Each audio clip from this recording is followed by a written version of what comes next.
July of 2017. I had gone in for my regular annual doctor appointment and all that entails. And they called me and said, well, we see a shadow. We'd like you to come back.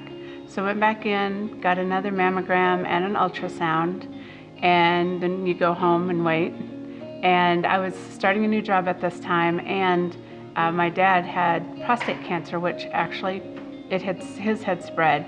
So we changed everything. Just started on with an organic juice fast and went vegan and vitamins and minerals and essential oils and only filtered water. And the kids did it with me. Rachel did it with us for support. Kelly, of course, did it with me, and so did our son Jacob.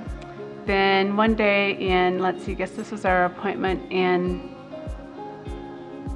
December? Yes. Or July. No, it was July. It was 1 year later appointment.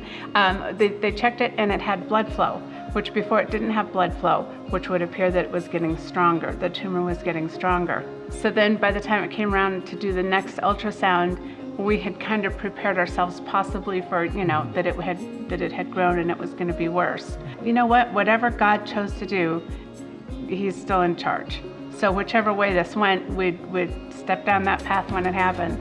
So we went into the appointment kind of being prepared for, we're going to probably have surgery as our next step. And so he started looking for, actually it was a technician who started looking for the tumor, and she couldn't find anything.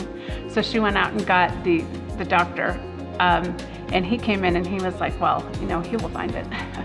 And he looked and looked and looked and looked and remeasured and went out and checked old films and came back and adjusted his machine and pushed harder.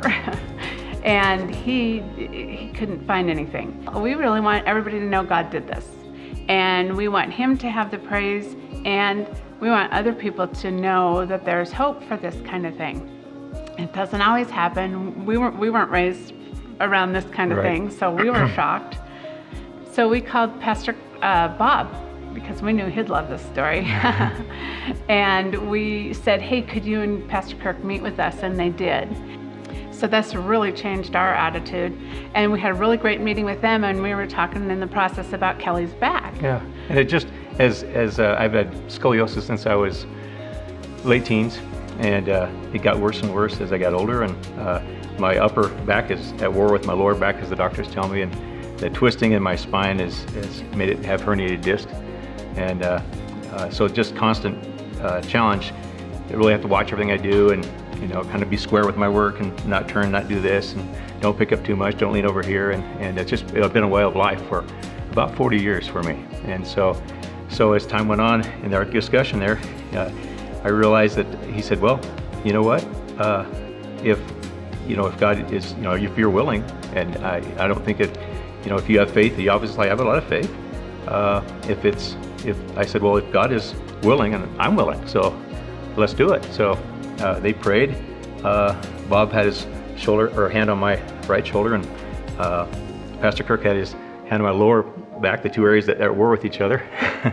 And my wife had her hand on my arm, and they began to pray. And at one point he said, is there anything in there in your life? Fear was what came to my mind. I said, fear that my back's going to come out again. It'll be, if I don't do certain things or whatever. So just there's a new way of looking at things for maybe old believers like myself that have known the Lord since they were children. God's alive today and doing amazing things.